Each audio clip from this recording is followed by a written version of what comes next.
Hello, welcome back to Monster Frequency. This is another mini episode all about the flu vaccine and COVID-19 booster jabs. At the moment, the NHS is encouraging those eligible for the flu vaccine and COVID-19 booster jabs to come forward and book their appointments as soon as they can. This is a new campaign out by the NHS. There's a video to go alongside this, and to talk about this, I've actually got the return of our fantastic guest, Dr. Sarah Jarvis MBE, media medic and GP. She's a bit of a superstar, and she's on the podcast again with us today to talk a bit about this. So let's get Dr. Jarvis to talk a bit about this campaign. Dr. Jarvis, welcome.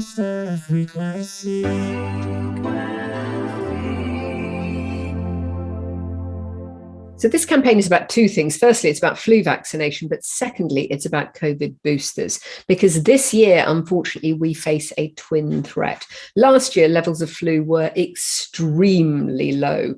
Now, the good news was that we did roll out the flu vaccination campaign last year, offered it to about 30 million people, and lots of people took it up. Ironically, levels of flu last year were exceptionally low because we were either restricted in terms of who we could meet, or later on, of course, during flu season, we were in lockdown.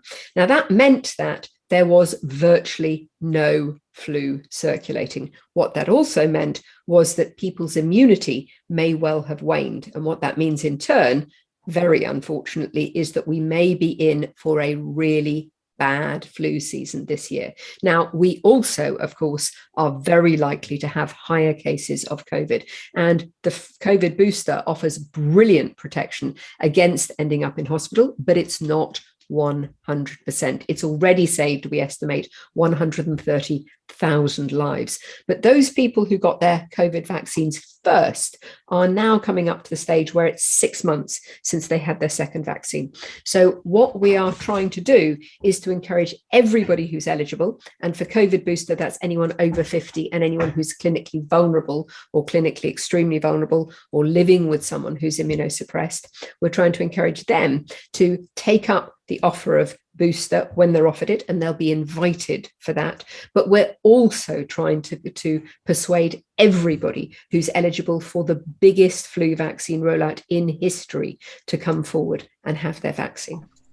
Oh, thank you, Dr. Jarvis. I think it's absolutely fantastic, this huge kind of rollout. And I think, as a bit of a side note, really, I just keep remembering just how absolutely incredible all of this is. I mean, the fact that we've even got this COVID vaccine, on the cards for us is just incredible, isn't it? I can't believe the amount of work that's gone on behind the scenes from all the clinical researchers and people running these trials and patients and everything. It's just amazing, isn't it? Just as a side note. I mean, it really is. This is the biggest vaccine rollout in history. And frankly, it's really, I would say, the biggest medical success story in my lifetime. It's the whole world. Every country in the world has sent researchers. They have worked together. They've collaborated to make this a reality. But of course, let's not forget that vaccines save thousands of lives every single year. It's not just COVID vaccination. So the combination of the COVID booster and the flu vaccine, and again, the same people who are most vulnerable to severe illness with COVID are the very ones who are most vulnerable to illness with flu. So giving both vaccines to those vulnerable groups really should help to protect us against having an NHS that isn't there for us if we need it. Yeah, thank you, Dr. Jarvis. Just on the point of kind of, ensuring that those, people who are actually requiring it are going forward to get these jabs. I understand there's actually a way that you can quite easily check this online, isn't there? The NHS website, just to check if you are eligible.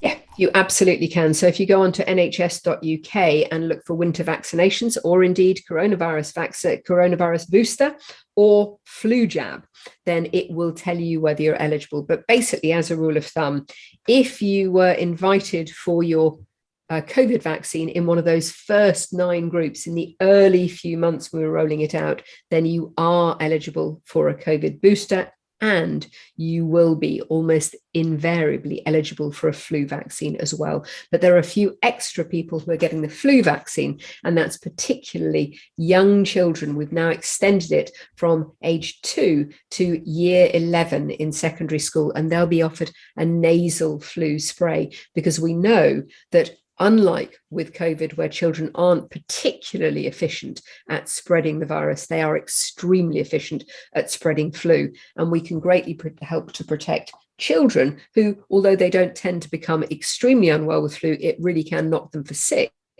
But we will also, of course, protect the rest of society. Yes, thank you, Dr. Jarvis. And I'm not sure how kind of medically relevant this next question is. And of course, these are both, very, very important illnesses that we need to take care of. But is it possible to be kind of super infected with flu and COVID-19 simultaneously? It's a really important question, and I fear that the answer is yes, categorically. It's not that common, but of course, if you are infected with one, then your immune system may be low, and that could lead to a real concern that you may be more vulnerable to severe infection with the other. All the more reason for getting both vaccines, because unfortunately, COVID vaccine does not protect you against flu, and vice versa. Flu vaccination does not protect you against COVID. Yeah, thank you very much, Dr. Jarvis. And just one of my kind of final few questions now. I understand that there's actually a new kind of a campaign film that's being kind of launched, talking all about this. I wonder if you could kind of tell us a bit about it.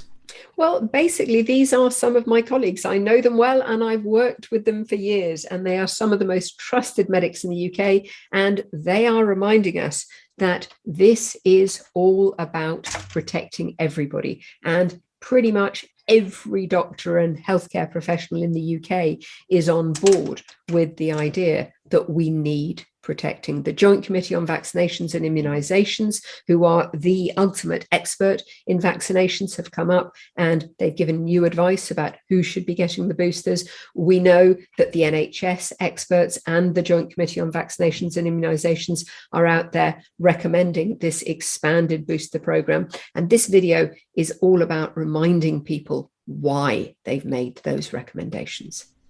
Fantastic. Well, thank you very much indeed, Dr. Jarvis. I will head towards letting you go now. I just wanted to kind of just give you the chance really to either reiterate any points or point listeners in the direction of further information, anything like that at all. You're just very welcome to do that at this point.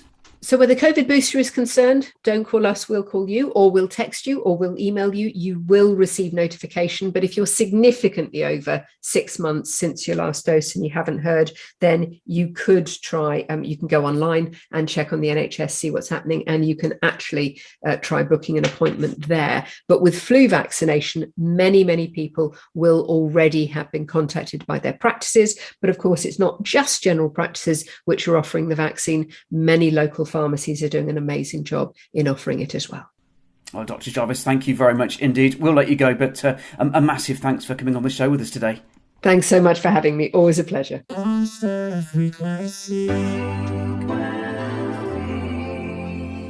Well, that's it from me. This was a mini episode of Monster Frequency. Do watch out for our next full-length episode. We'll be out soon. Bye for now. Bye.